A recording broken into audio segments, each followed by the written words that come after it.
Bora falar de passarinho? Bom, me chamo Gustavo, sou integrante do meu grupo, que é composto por 6 pessoas, que é eu, a Isabela, a Monize, a Fernanda, o Gabriel e a Carol. Hoje a gente vai trocar um papo bem legal aqui com o meu amigo Miguel, grande biólogo aqui. Vai estar falando um pouco sobre as aves, né? E o tema que a gente vai ser abordado nessa entrevista é a introdução de espécies exóticas, seja ela de outro bioma quanto de outro país, e a gente vai estar trocando essa ideia aí para compreender melhor essa situação, o quanto isso implica. Mas antes disso, se apresenta pra gente, fala um pouco sobre você. Bom, eu sou Miguel Magro, sou biólogo aqui de Santo André, eu faço um monitoramento das espécies das aves aqui por conta, né, nos parques da cidade. Eu sou educador ambiental, eu sou professor e sou fundador do grupo Goa Santo André, né, que é um grupo que faz o mapeamento das aves da cidade e mitiga medidas que podem ser necessárias para a preservação delas e dos espaços em que elas vivem. Isso é um trabalho de extrema importância, né? Assim, levando em consideração que a floresta, a mata, ela só está perdendo cada vez mais área, né? A gente pega aí a Mata Atlântica, que cobria 15% de todo o território brasileiro, hoje 90% de sua cobertura original já praticamente sumiu, né? E é importante projetos como esse para manter esse fragmento ativo e tal. A gente fez aqui uma passarinhada, a gente viu diversas espécies de aves. Eu queria que você me dissesse, a gente até vai colocar essas imagens ali, sim. Sobre as aves que estão introduzidas aqui, tanto de outro país quanto de outro bioma. Fala um pouco sobre a... Sim, bom, primeiramente eu vou falar sobre o ambiente que nós estamos, né? Aqui o Parque Central ele é uma área inserida dentro da cidade, é um ambiente urbano, porém com algumas áreas de vegetação natural ainda.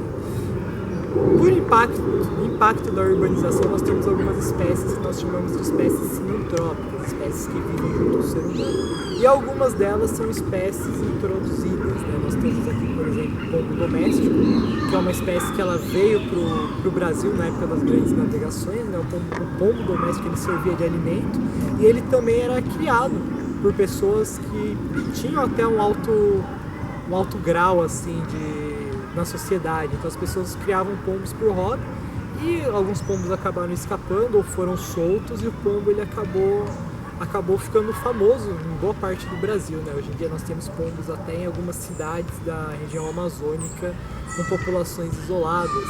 E o pardal, que é uma outra espécie também que veio na época da colonização do Brasil, na verdade um pouco depois, na época do desenvolvimento das vacinas, né, que soltaram os pardais para acabar um pouco com os mosquitos. Acreditava-se que o pardal ia combater o mosquito. E depois foram descobrir que o pardal é uma espécie que se alimenta de grãos. Então a soltura deles não contribuiu nada para o combate efetivo do mosquito, né? Eles acabaram se proliferando com muita facilidade no meio urbano porque o ambiente que nós proporcionávamos para ele naquela época era um ambiente similar aos ambientes que o pardal tinha na Europa. E nós temos até uma curva, né, populacional deles, porque eles começaram a aumentar a população. E hoje em dia nós temos um declínio populacional dos pardais na cidade. A capacidade, né, de outras espécies de aves de sensibilidade ambiental baixa conseguirem, né, se adaptar à cidade fez com que o pardal ele fosse tendo menos espaço e possivelmente também a mudança nas construções arquitetônicas que temos na cidade. Os pardais eles faziam os ninhos nos beirados das casas e com a nova arquitetura que nós temos, né, sem essas casas com as telhas recurvadas onde eles faziam os ninhos, nós temos aí uma queda populacional dos pardais. E esses dados eles podem ser encontrados em diversos tipos de monitoramentos, né? Se pegar exemplo do eBird, todos os dados que eu tabulo aqui do parque eles são enviados para a plataforma do eBird. E se você pegar os monitoramentos de anos atrás, a quantidade de pardais era bem maior do que a quantidade de pardais que nós temos hoje em dia no parque, que dificilmente chega a 4 indivíduos por monitoramento, antes você tinha 15, 20 indivíduos facilmente por monitoramento. Uma das coisas que as pessoas elas não entendem é qual a problemática de inserir, né, introduzir uma espécie que não é nativa do Brasil. Elas não sabem que isso pode causar um grande prejuízo tanto para o bioma quanto para as espécies que vivem lá. eu queria que você me dissesse, através da sua experiência, qual que são essas coisas que podem acabar implicando e acontecendo. Pois bem, não precisa nem ser espécies fora do Brasil. Como você disse, a relação dos biomas. O Brasil ele é dividido em 6 biomas que são subdivididos em outros biomas, né? A Mata Atlântica ela tem vários tipos de vegetações, tem floresta estacional semidecidual, umbrófila densa, umbrófila mista, campo de altitude. Então você vai ter várias divisões de ambientes onde as espécies elas não costumam se conectar. Temos espécies mais generalistas que ocupam vários tipos de biomas, mas temos espécies mais específicas.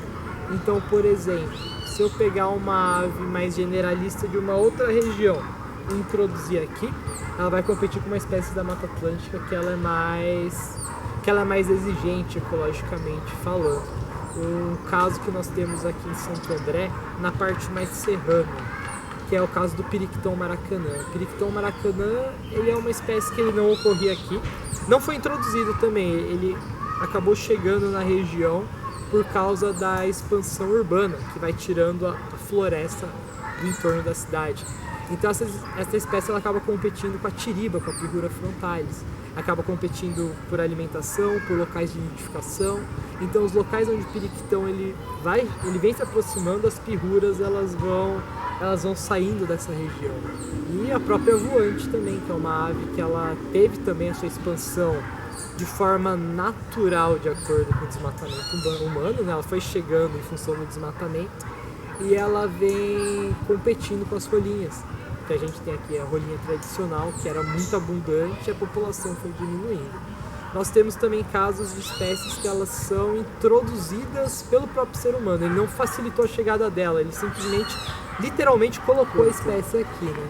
Então, temos alguns pássaros que eles são introduzidos aqui, o cardeal, o galo da campina, e eles podem sim competir com outras espécies. No caso aqui do parque, eles acabaram se adaptando e se inserindo junto aos bandos de sabiá do campo, de mimos saturninos.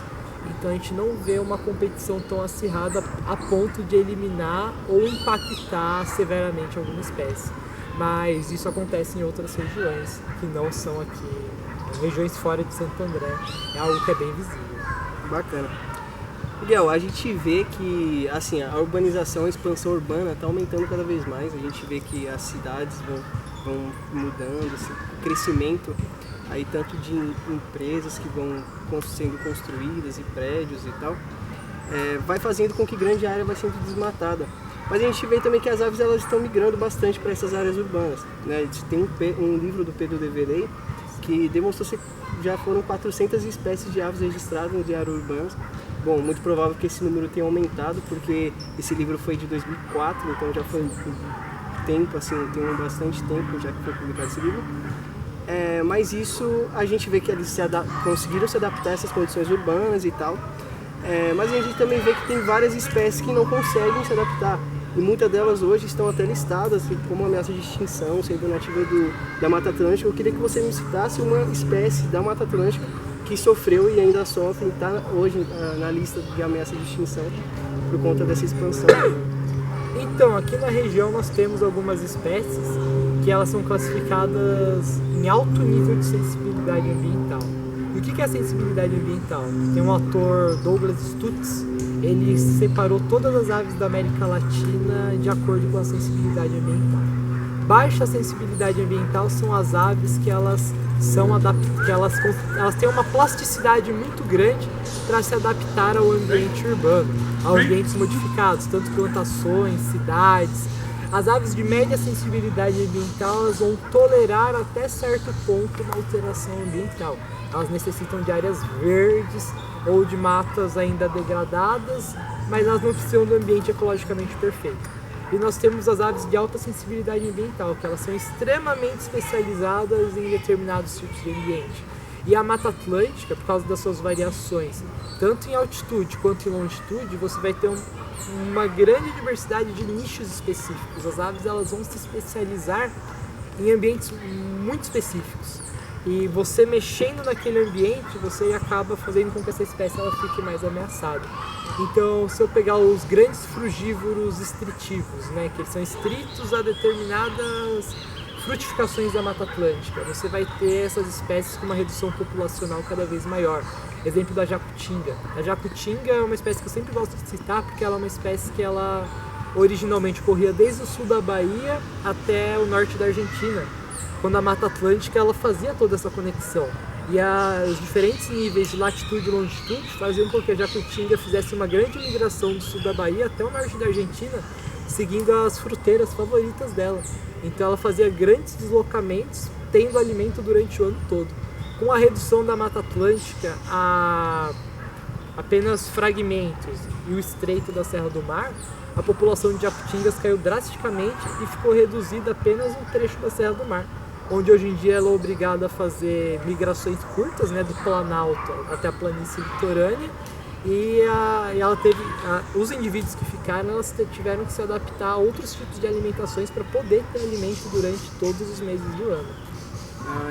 Interessante, isso é interessante. Se a gente pegar, por exemplo, a Mata Atlântica, apesar de todo o desmatamento ainda, ele é extremamente diverso, né? Com esse grupo, um dos grupos faunísticos mais ricos da Mata Atlântica, comportando aí 46% de todas as aves do Brasil. Então, assim, no entanto, que é o que está listado hoje na categoria dos 5 maiores hotspots do mundo. Isso é o que leva ele também. Mas é interessante essa relação. E você acha que talvez a gente tenha algumas medidas para tomar que fazer com que reduza ou que retarde esse movimento para que elas não sejam realmente entre extinção? O que você acha? Então, até o ano 2000, a Mata Atlântica, meados de 2000, 2004, a Mata Atlântica ela estava fadada a 7% da sua cobertura original. Foi muito alarmante. E a partir desse momento, políticas públicas de legislações como a Lei da Mata Atlântica, e no caso da nossa região aqui de Santo André, a Lei de Desocupação de Solo e a Lei de Mananciais da Represa Billings, são leis que começaram a se estruturar para proteger a floresta. De 7%, nós subimos para 20% da cobertura original da Mata Atlântica no Brasil nesses últimos anos. E com esses últimos anos até meados de 2017, 2018. Depois nós tivemos um declínio novamente de Mata Atlântica, chegamos próximo dos 17%, então muita área foi desmatada nesses últimos anos, e agora nós tivemos uma estagnada, né? No cenário atual que nós temos no Brasil e na região onde a Mata Atlântica se concentra, que é perto dos grandes centros urbanos, é difícil você devastar a floresta sem alguém ver. Então você precisa de uma legislação, você precisa de um estudo de impacto ambiental, e tudo isso é complexo. Você não consegue simplesmente chegar e devastar uma área da Mata Atlântica da noite para o dia. Então toda essa burocracia é uma burocracia boa, que é uma burocracia que ela ajuda a deixar a floresta em pé. Então, tendo uma fiscalização ativa, um segmento da legislação, a floresta em si ela vai acabar se regenerando. E a observação de aves ela é uma grande aliada da preservação da Mata Atlântica, porque nós temos os hotspots, né, os locais de observação de aves, e muitos foram surgindo em áreas particulares, porque as pessoas começaram a ver que dá para tirar dinheiro com passarinho livre, com a floresta em pé. Então hoje em dia você tem pousadas de observação de aves em locais que antigamente eram carvoarias, que eram sítios abertos, as pessoas reflorestaram aquilo para poder ganhar dinheiro com a observação de aves. E os gringos hoje em dia têm uma grande visão para o Brasil como referência para a observação de aves, então traz economia, traz capital externo para o país, e isso acaba ajudando as pessoas a ganharem a vida com a observação de aves e com a floresta em pé. Então o turismo, não só a observação de aves, mas o turismo ecológico, ele é um grande aliado também para a preservação, não só da Mata Atlântica, mas de todos os biomas que a gente tem no Brasil. Bacana. Então, assim, é só para a gente entender que sim, há medidas que a gente pode tomar para que ele ainda se mantenha, para que a gente consiga preservar as espécies que tem. Eu sempre costumo dizer que, isso eu já escutei de algum lugar, que a gente só preserva aquilo que a gente conhece. Sim. Então é importante a gente conhecer para a gente passar a preservar e conscientizar as outras pessoas, que é esse papel que você faz, que é lindo, assim, a passarinhada é um negócio surreal. Esse cara, ele tem um conhecimento fora do comum, ele bate um olho numa ave e já sabe a espécie, como é o ninho, o que ela se alimenta. Isso é extremamente importante, e saber que você tem esse conhecimento todo, que você vai passando ele, isso é confortante, porque a gente sabe que outras pessoas estão sendo sensibilizadas através desse conhecimento seu e estão aprendendo cada vez mais. Conhecimento só é conhecimento quando se passa para frente, né? Quando você guarda o conhecimento para si próprio, ele se torna fruto do seu egoísmo. Então, todo aprendizado tem que ser passado para frente, senão ele morre. Tudo aquilo que você descobre, se não passa para frente, você acaba levando e privando a sociedade disso. Então, o conhecimento ele deve ser passado para frente sempre. Vou finalizar. Não sei quantos minutos deu de vídeo, mas vou finalizar também com uma frase da Cora Coralina, que eu gosto bastante, que é: feliz é aquele que aprende, feliz é aquele que transmite o que sabe e aprende o que ensina. Que é exatamente isso que a gente discutiu. Espero que todo mundo tenha gostado. Miguel, obrigado por essa oportunidade. Eu agradeço, a gente aí, grande passarinhada a gente fez com ele, quanta coisa a gente aprendeu. E é surreal, a gente vai deixar algumas imagens para vocês verem, para vocês ficarem um pouco com inveja. Para quem quiser aí conhecer um pouco mais sobre o trabalho do Miguel, vou passar as redes sociais dele, deixar o Instagram linkado aí. Vocês dão uma força, conheçam o trabalho desse cara e vão passarinhar com a gente um dia. Passarinhar. Falou, galerinha. Falou.